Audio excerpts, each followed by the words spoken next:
Hello, hello, hello. My name's Sam and you're watching So Let's Sparkle with Sam, and today is episode 2 of my sewing Bee Synopsis. So if you haven't watched it, you know what to do.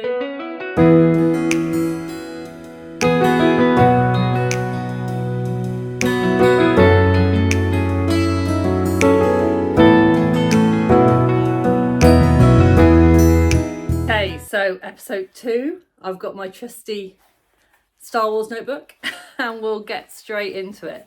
It was sporty week this week, so I am sporting my pogo nip from Friday Pattern Company because I haven't got any half zip jumpers. I must get on that actually. So as I thought, the pattern challenge is actually from another one from this book again. So I'm going to try and guess each week which pattern's going to come up, decided on the kind of theme of the week, and I think I already know which one's the holidays one's going to be, but I'll keep that shum for now. So in this book is the half zipped sweater, and it as I said, it's in the book. The denim skirt from last week was in the book, and the half zipper top from this week was in the book. So I'm wearing my pogo nip from Friday Pattern Company, and because it's as similar as I could find, and I'm feeling kind of sporty. So it's sports week, and there's 3 challenges as normal. The first challenge was the pattern challenge, the second challenge transformation, and the third made to measure. And I'm going to go through each one and let you know how the contestants got on, or how I thought the contestants got on, and show you a few pictures and things of the episode. So I hope that's something that you will enjoy, and if you do enjoy, don't forget to give me a like and subscribe so you can see more episodes. So it was a sporty and fun half zipped fleece, and it had a pocket. I'll pop a little picture up from the pictures in the book. It had a pocket with a zip, and then it had a half zip in the middle. And they asked them to use some colour blocking, and they also asked them to use the cover stitch machine. I thought that was really interesting. I don't know whether, I think there was one other episode where they asked them to use a cover stitch machine. And I don't think it's necessarily a machine that all sewers have. I have used a cover stitch machine because we have it at the workshop, but it's not something that I have at home. And I wouldn't say I was an expert on it. I mean, I'd know roughly how to use it. I do wonder, and I think from watching other Q&As from other Sewing Bee contestants in the past, I'm pretty sure that they get a little lesson on how to use the machines. So if they haven't seen a machine before, they do get a little lesson. I mean, I don't know how intensive that lesson is, but at least they kind of get an idea of how to use it, because I think some people, cover stitch machine might completely stump them. But I think actually on the whole, everyone did really, really well. So the zipped fleece. So Luke, they decided to use the trans flag colour as their kind of inspiration. And I thought the colours, well, of course, the colours went really well together, and they did a really, really good job of it. Very neat and finished in time. Little bit about the timing. So last week, lots of people kind of felt that they didn't have enough time. This week, I felt that it was just enough time. I mean, not plenty of time, but just enough time. And a lot of people got finished. Some people even had time for extras, but more on that later. So Elsa, I loved Elsa's inspiration because she decided that the colours reminded her of iron brew. And I just like, genius. Why not? I think mine might be, I don't know what I think I always just tend to go for anything that's sparkly, but I thought that was a lovely inspiration. Unfortunately, she didn't get it finished. Georgie was all, oh, I don't do stretch, and she was kind of like, but actually did a really good job. She did get a zip upside down, but other than that, I thought it was a really, really good job. Janet's, I think she struggled a little bit with I'm not sure in that the pattern challenges are the best for Janet. I think she's more of a make it up as you go along sewer. Nothing wrong with that. But I think that the contestants kind of really need, in the pattern challenge, you just need to go, do you know what, I'm going to follow this pattern by the book, because that's what the judges, at the end of the day, it's a sewing competition, and that's what the judges want to see. And because she did make it up as she went on, I have to say, she made a few decisions that I thought made the finished garment a bit messy and not finished as best as I'm sure that she could probably do a much better job if she read the instructions and maybe had a little bit longer time. So Susie, hers wasn't quite finished, as in the cuffs weren't cover stitched, but other than that, it was well sewn. One of the little things that came out about Susie is that she hits the gym 5 times a week, mainly to tone her back, because she likes to have her back on show in the makes that she makes. So there you go. I'm not quite sure. I don't know how I'd fit in 5 times a week in the gym. I mean, I do a little bit of yoga, and I find it hard enough to fit that in, and I can do that at home. So hats off to Susie. Marcus, let's talk about Marcus. So I thought it was really interesting, Marcus' take on it, and I think he's coming across as a bit of a free spirit. You know, Marcus is going to play his own game and do his own thing, and that's fine. Marcus took a piece of fabric from everybody's fleece. So one fabric from each of the contestants' fleece. I'll pop a picture of Marcus's up here. And do you know what? It worked. I did think there was some editing, because at one point he wasn't going to do a pocket, and then he did do a pocket, because Esme and Patrick said, you need to follow the pattern. And it was funny, because the pocket just suddenly appeared that it was in, and then from having not enough time, he had enough time. So I did think, oh, that was some clever editing in that made it like, oh, perilous, is Marcus going to finish? And then he ended up doing a really good job. So, but I guess that's telly, isn't it? So Alex, self-confessed bit of a fleece expert. Hers was very neat. She made a decision to put some applique on the back of hers. Again, I'll pop a picture up so you can see. I thought it was a lovely idea. I love a bit of applique, and if it was a fleece that I was making for myself, I would have probably definitely gone down that route. But again, it's a pattern challenge. You know, don't do your own thing in the pattern challenge. That's what the creative challenges are for. Pattern challenge, stick to the pattern. But it was very neat. It was very nice. So, and then there was Comfort. I think Comfort struggled with this challenge a little bit. I think she hadn't had a lot of experience with some of the fabrics. Stretch fabrics are very different to woven fabrics, and very, very different to some of the fabrics that Comfort was using in last week's the African wax print fabrics, you know, very different again. So I think she struggled a little bit with those, but you know, it was nearly finished.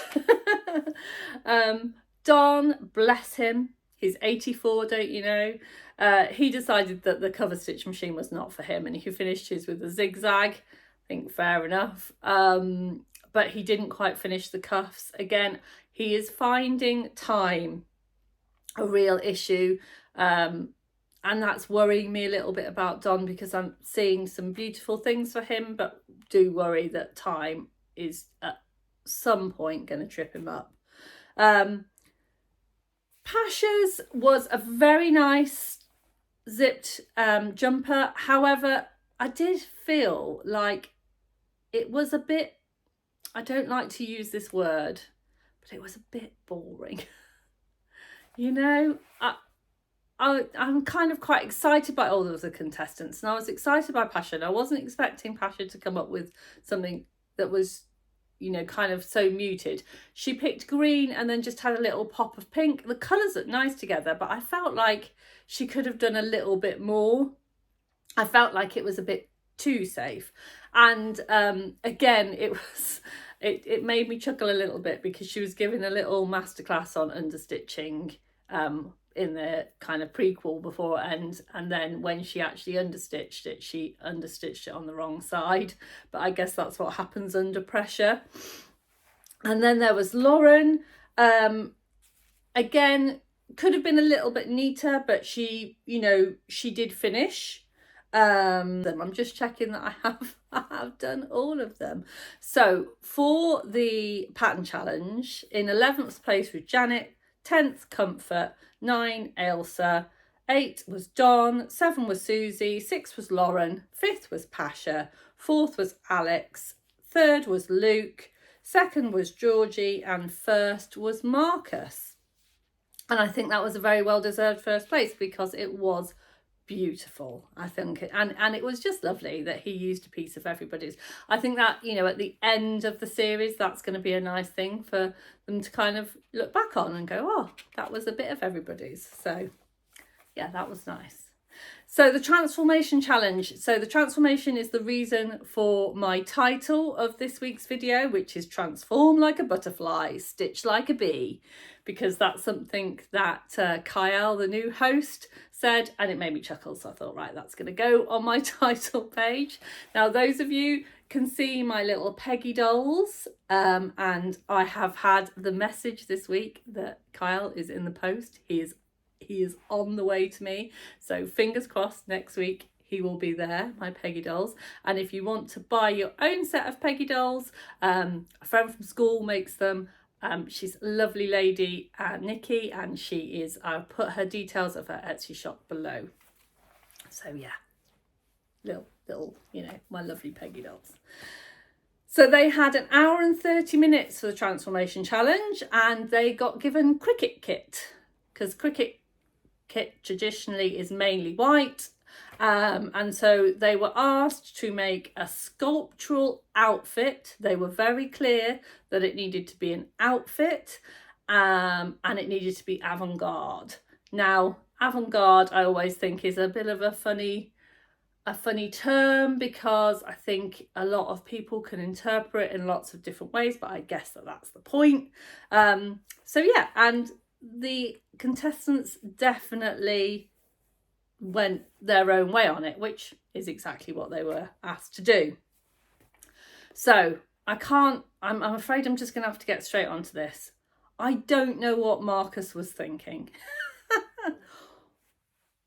It was the scariest thing since the puppet last week. I mean, bring back Terry, because that, in my opinion, was terrifying.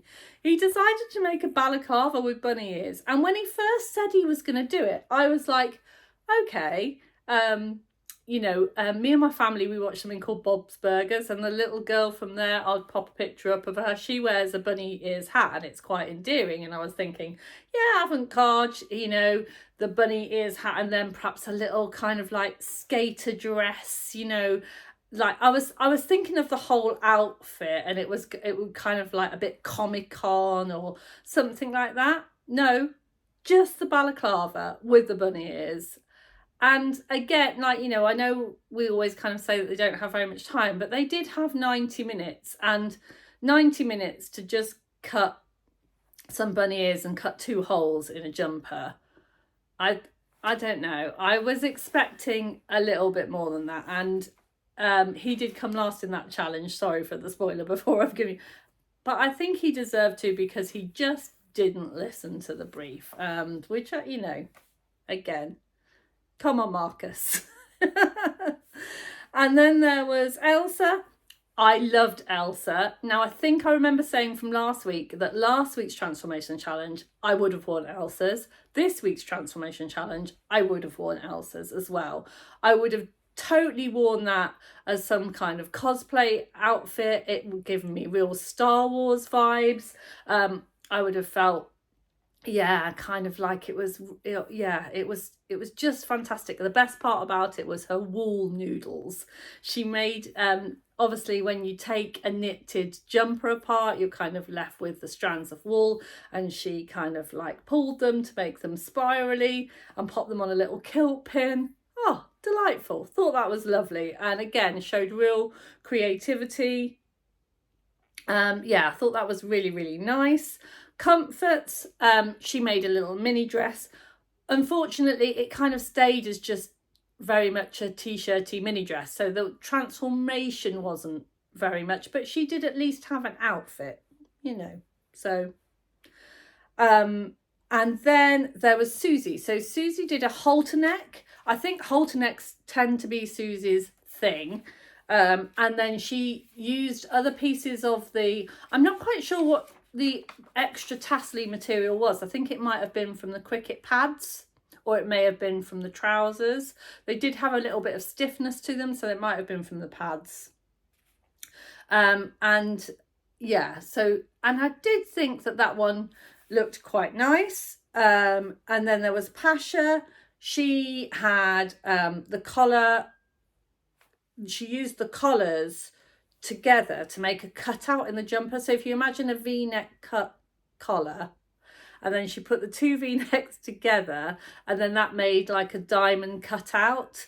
It would have been quite interesting to see that on a body, because where the cutout was, I'm not entirely sure that that would have been very wearable. But, you know, it was definitely avant-garde, I guess. So it was very cool. Georgie. I really liked George's. I remember now. There's so many to watch, I do forget, so I do apologise, and I am trying to put pictures in, so hopefully that will help you a lot.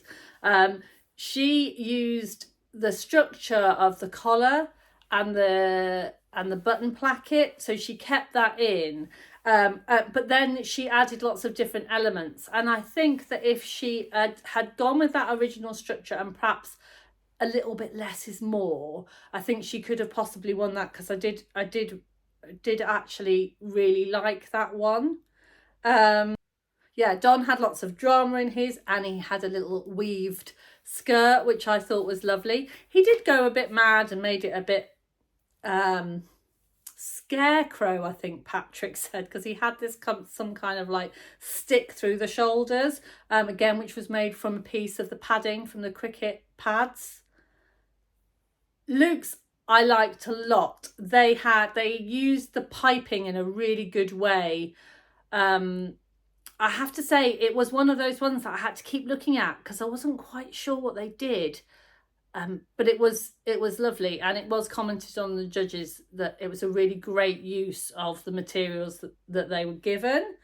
Alex, great use of materials and textures, and a little bit like Elsa's. It did give me those kinds of vibes, those kind of again Star Warsy. I think it's all of the kind of like white Jedi kind of idea. And I did really like that one. And then there was Janet's.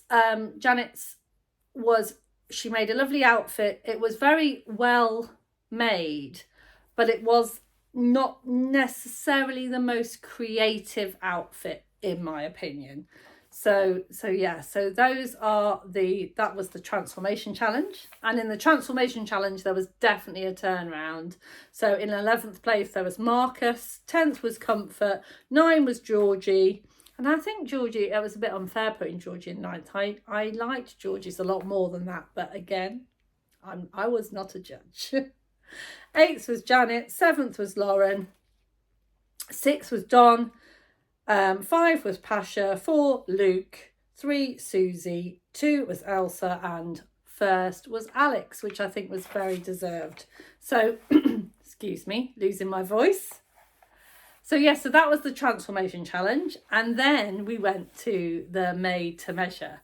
So they get 4.5 hours, lucky them, for the made to measure. And they do get to practice beforehand. Some of the contestants decided to practice more than others. And also, I've been rereading some interviews from previous Sewing Bee contestants. And I was thinking a lot about this last night. apparently the contestants do get a budget. They are given a budget for like how much they're allowed to spend for their practice fabric and how much they're allowed to spend for their actual made to measure. So I have no idea of how much that budget is, but they do have a budget. So, you know, they don't buy their fabrics out of their own pocket. I'm sure they're allowed to add money to it if the budget doesn't allow, but they do have a budget for their materials. And it just because they were using different materials, and Luke said something about being duped by online shopping. I mean, we've all been there, haven't we? And so it just made me think about, you know, how they go about buying the fabrics. And yeah, so if anyone knows exactly what the budget is, then in the comments let me know. I'm sure lots of people would love to know how that works. And yeah, so for the made to measure, they had to make a team kit, of course, made to measure, so it needed to be a perfect fit, and you needed to know instantly what sport it was being made for and what country it was being made for. So Elsa made the Canada golf kit. So she had a black pleated skirt and a red kind of golfing polo shirt.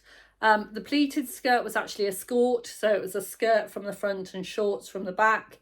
I actually quite liked Elsa's, but again, I think time also got the better of Elsa. She just made some last minute decisions that weren't quite right, and it meant that the skirt wasn't sitting quite right, and the little patch that she'd put on wasn't in quite the right position. But I did quite enjoy her make. Alex. So Alex made the Team GB marathon kit, if you like. And I have to say, I liked Alex's. You could instantly see that what she was going for, but it was giving me more kind of pajama shorts or beach shorts than running shorts. But then I think that was the fabric choice. So instead of using kind of an active wear, she used a seersucker cotton, and that just gave me more of a beachy vibe. But it did look really nice. I did very much enjoy it. I think she also got a criticism about not putting enough colour in, because it was just not enough extra colour. Comfort. She made a Ugandan rugby kit inspired by her brother, and I thought that story was really sweet. And she had a flag, kind of, I think a lot of them used like an iron-on detail, and then it was just a very simple top and shorts. She had a lot of problems with the collar. The collar it really didn't sit very nicely, and she was quite upset about it. I think it didn't work as she wanted it to work. She did talk about, I think it needs to be interfaced, but again, they did have a chance to practice. So if you're not working with those kinds of fabrics before, even if you don't have time to practice it lots and lots, and I think I would have thought you would have had a little practice with the collar to make sure it stands up. So I mean, maybe she did, and just on the day pressure got to her. Who knows? I thought that was a shame. Don did a ladies golfing two-piece, which I really enjoyed. I love the skirt. I mean, I'm not much of a skirt wearer, but I'd wear that skirt. I thought it was lovely. And if anyone knows of the pattern for that skirt, if they want to pop it in the comments down below, I really want to make that skirt. Not too bothered about the top, but I really liked that skirt. I loved the fact that the detailing in the pockets at the back, and I loved, I just really liked that skirt. I thought it was really lovely, and it fitted the model perfectly. It was a GB golfing set, and I have to say, although I loved the blue, the blue was very me. For Team GB, I'm not quite sure it was the right blue. And the only other detail that he had was some little Union Jack buttons. And I think he, with a polo shirt, he could have done some red piping or some white piping, or maybe a little flash of red on the skirt, maybe on, he could have had an exposed zip or something like that. But I think Don is a bit of a perfectionist. I think he's said that before, and he will not be moved on his kind of, that perfect finish, but the sewing bee doesn't allow that time for that perfection. So he did the best that he could in the time, and it was very enjoyable in my opinion.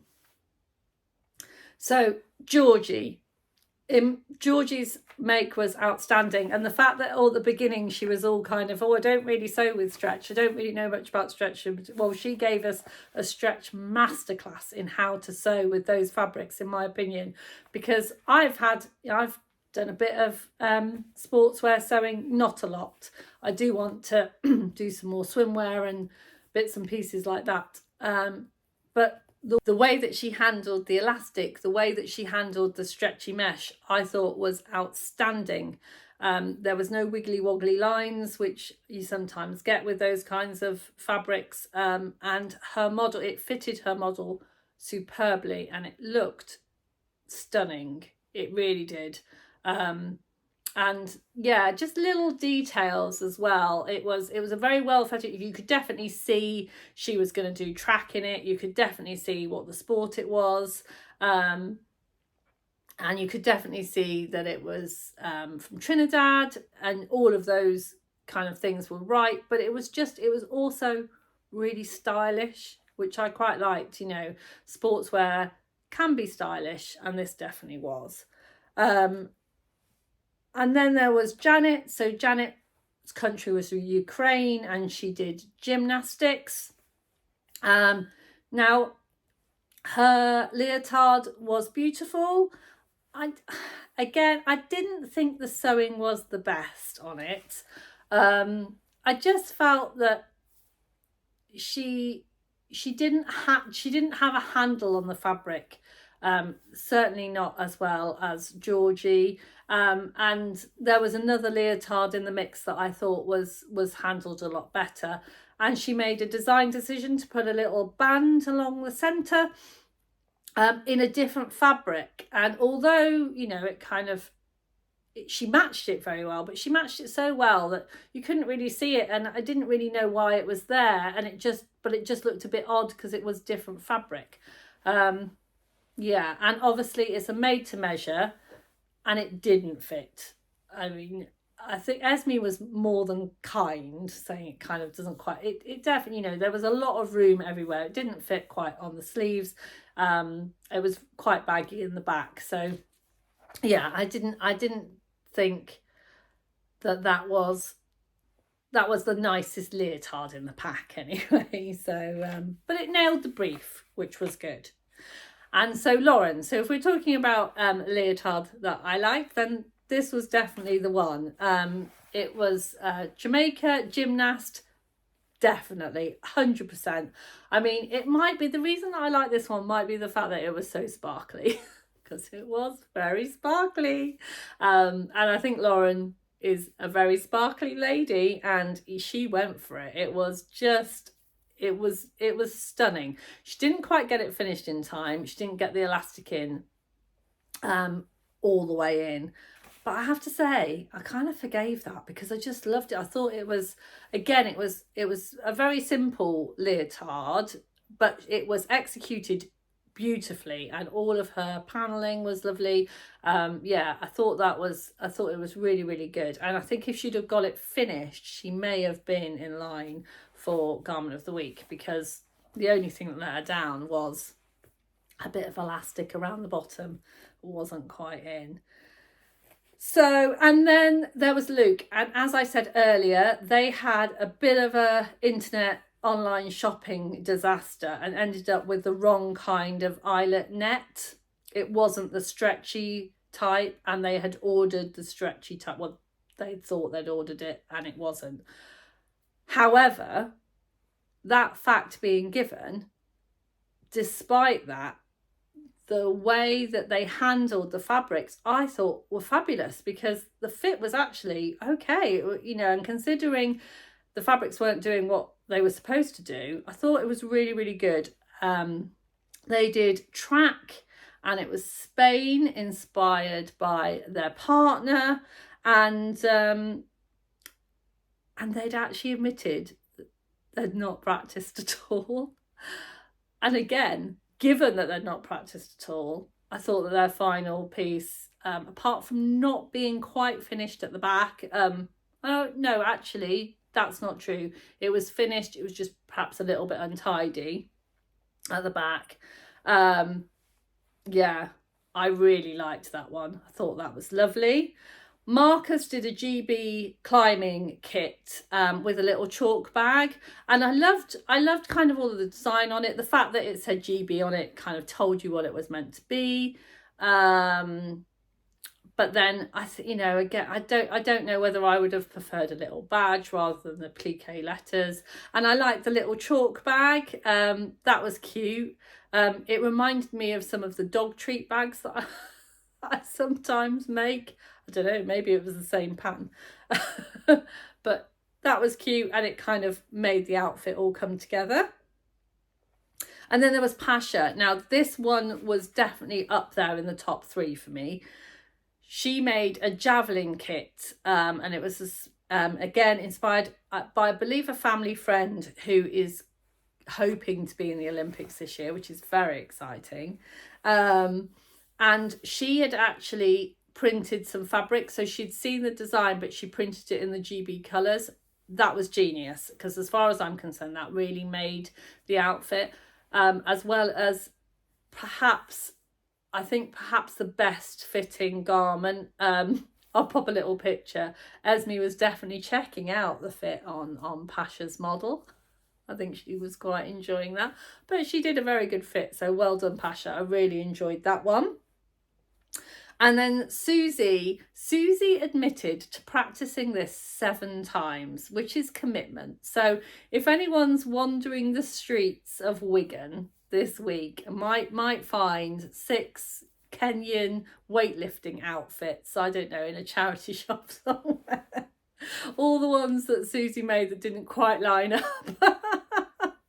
Just made me chuckle at that. I don't know, I mean, maybe Susie's still got them all hanging in her wardrobe, but it did make me laugh that she'd made 7.